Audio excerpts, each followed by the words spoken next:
Olá, começa agora mais uma edição do JC Entrevistas, lugar de discutir os assuntos mais relevantes para o Ceará e para o Brasil.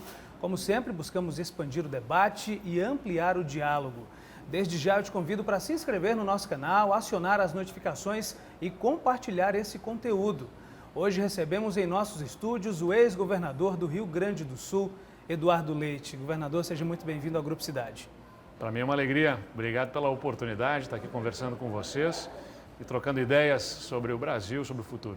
Governador, o senhor começa essa viagem pelo Brasil aqui no estado do Ceará. Por que a escolha do Ceará? O Ceará é uma boa referência em gestão a partir do que, na minha ótica, o ex-governador, senador Tasso Gereissati colocou em prática uma mudança aqui no estado do Ceará, que nos inspirou, inclusive, para o Rio Grande do Sul.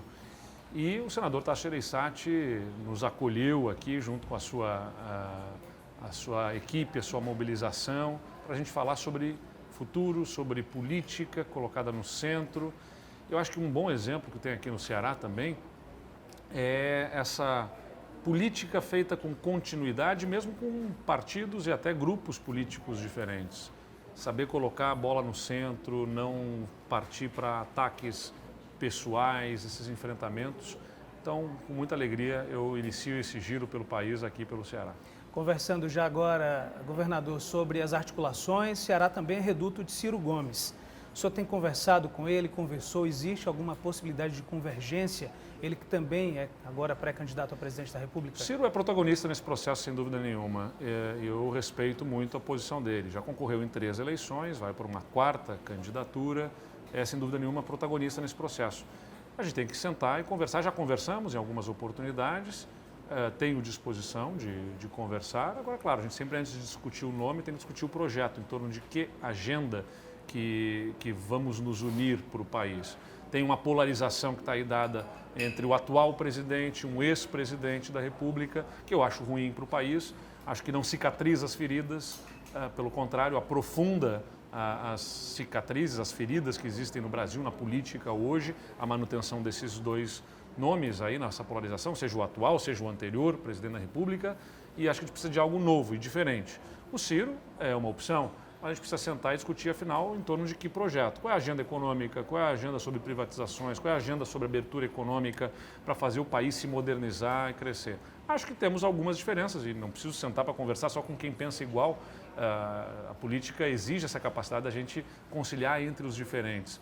Então, já conversamos, eu tenho disposição de conversar novamente, acho até que ele tem essa disposição também e tem demonstrado isso e que bom, acho que é importante que a gente venha ter mais contatos, porque política se faz assim, conversando, dialogando, respeitando as diferenças e se conseguirmos entender que o que nos une é maior do que o que nos separa, quem sabe buscar a composição.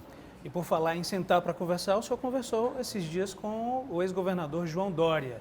Como é que foi essa conversa reservada? Ficou alguma mágoa em relação à escolha dele nas prévias do PSDB? Não, eu tenho respeito pelo governador João Dória, acho que fez um governo importante no estado de São Paulo, teve um papel importante na questão da pandemia, especialmente ligado à vacinação, e é o candidato que o PSDB decidiu nas prévias, e eu respeito isso. O que eu conversei com ele foi para que nós possamos, então, buscar conciliação. Ele mesmo disse numa entrevista, num evento em fevereiro, que se houvesse algum outro nome que estivesse com mais capacidade de aglutinar, que ele cederia espaço a este outro nome.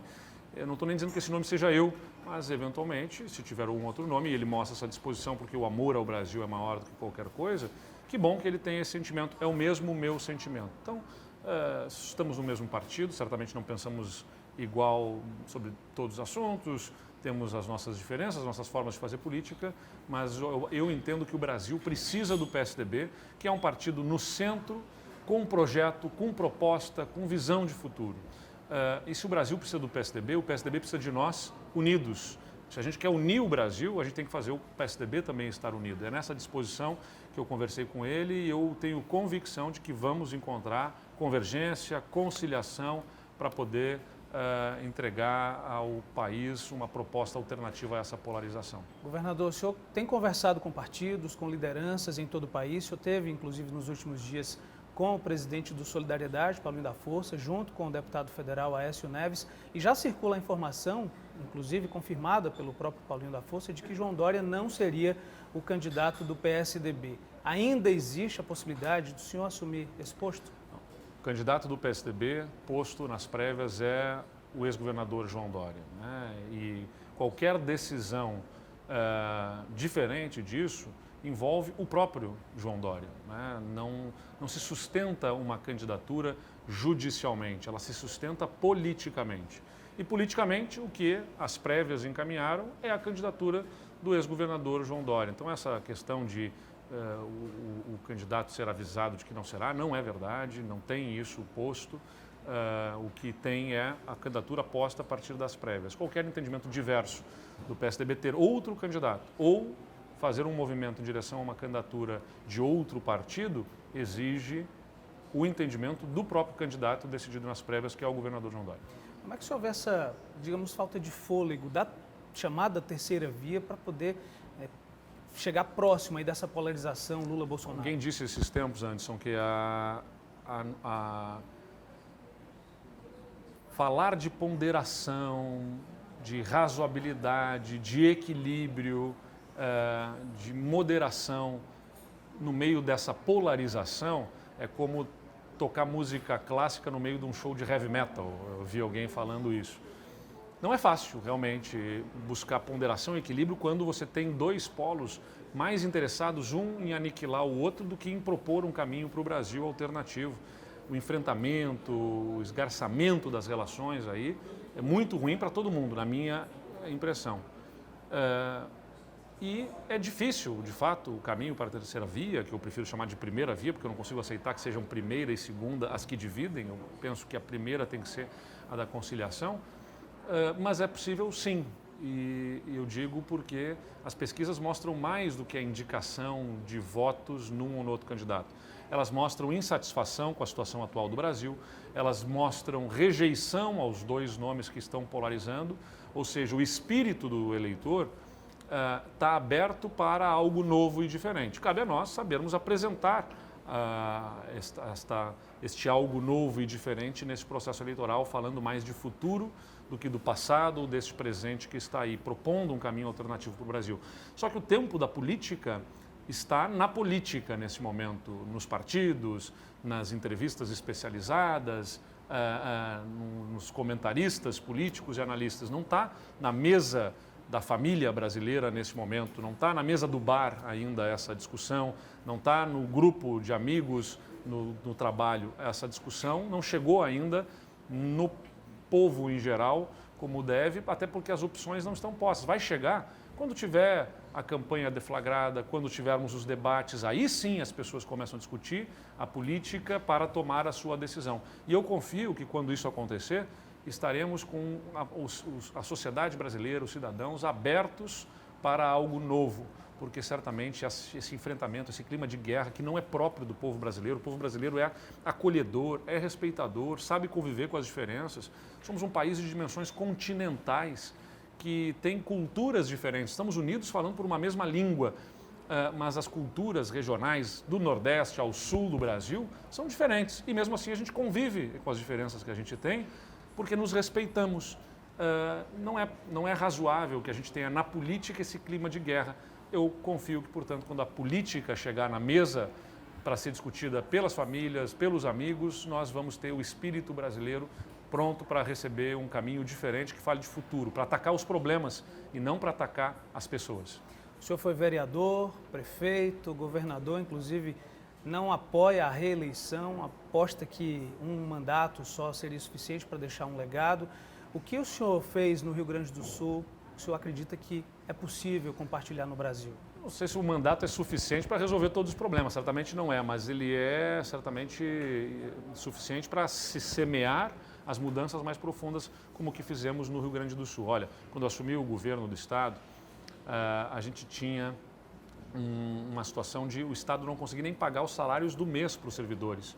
O Estado ficou por quase 5 anos sem conseguir pagar o salário dos servidores em dia.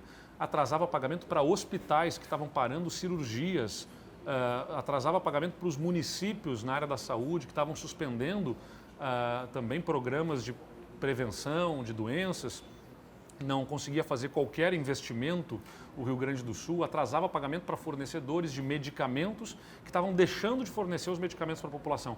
Situação dramática, crítica nas contas do Estado.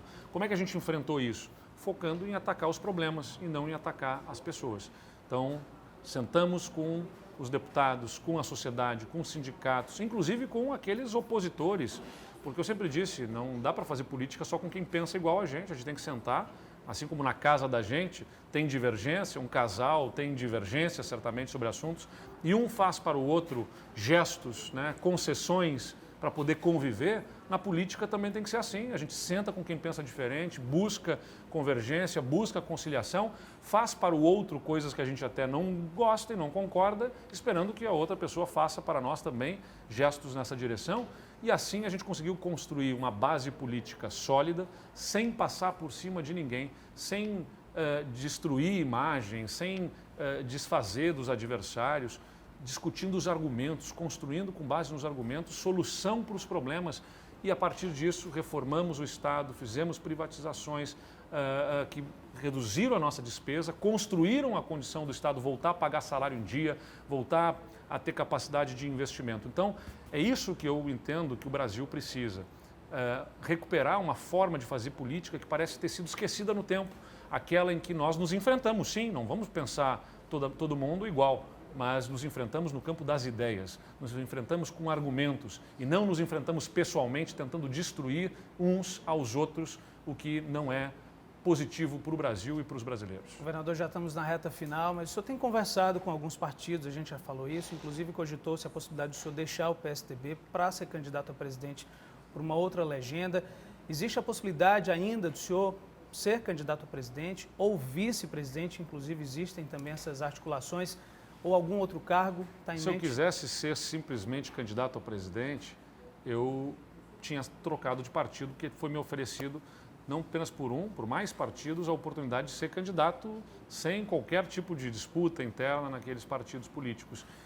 E eu não optei por esse caminho. Seria um caminho fácil para uma candidatura que atenderia uma aspiração pessoal minha, mas seria um caminho que dispersaria, que dividiria ainda mais esse centro que eu espero possa estar unido para enfrentar essa polarização, essas candidaturas mais radicais de um lado e de outro. Eu optei por ficar no PSDB, meu único partido, há mais de 20 anos, porque entendo que o PSDB é um partido necessário ao Brasil. Eu não sei qual é que vai ser o papel reservado a mim nesse processo eleitoral. Pode ser participando da chapa, liderando, pode ser numa outra posição, pode ser sem concorrer a qualquer cargo, ajudando nos bastidores. Não tenho problema com isso, não tenho uma obsessão por uma candidatura. Eu quero ajudar, cumprir o papel que eu entendo que tenho na política como missão de vida que eu escolhi, para ajudar a fazer política do jeito que eu falei aqui, atacando problemas e não atacando as pessoas.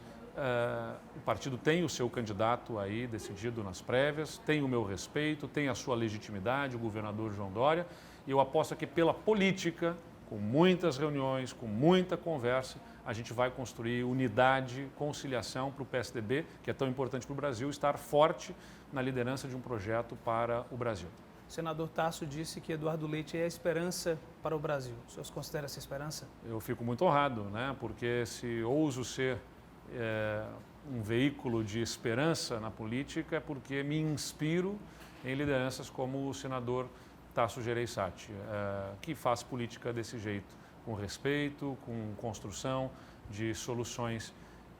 Acho que ninguém sozinho, eu não sou candidato a uma coisa, posso deixar claro, não sou candidato a mito, a Messias, a salvador da pátria, não me apresento nessa condição. Sou um cidadão brasileiro, com os mesmos sonhos, com as mesmas indignações, com as mesmas frustrações com a política que qualquer brasileiro tem. E busco ser um canal aí, cumprindo o meu papel, me apresentando na linha de frente, para ajudar a construir essa política desse jeito, com respeito. Se não for para liderar um projeto, eu estarei cerrando fileiras, ajudando aquele ou aquela que tiver essa condição, mas não vou me omitir nesse processo. Governador, muito obrigado por sua presença, sua visita aqui ao Grupo Cidade. Deixe sua mensagem aí para os cearenses. Obrigado aos cearenses. Sempre uma alegria poder voltar aqui ao Ceará, muito bem recebido. e dizer ao Ceará, como digo, em cada um dos estados do Nordeste, o Nordeste não é problema, o Nordeste é solução para o Brasil. Estados cheios de potencialidades, como o Ceará é, e que podem ajudar muito esse país a crescer e se desenvolver. É assim que a gente olha para o Nordeste, para o Ceará, é assim que a gente olha para o Brasil. Muito obrigado, governador. Obrigado. Este foi o JC Entrevistas de hoje. Fique sempre ligado no canal do GC+, e na programação da TV Cidade para ficar sempre atualizado. Compartilhe esse conteúdo. Obrigado pela sua companhia e até a próxima.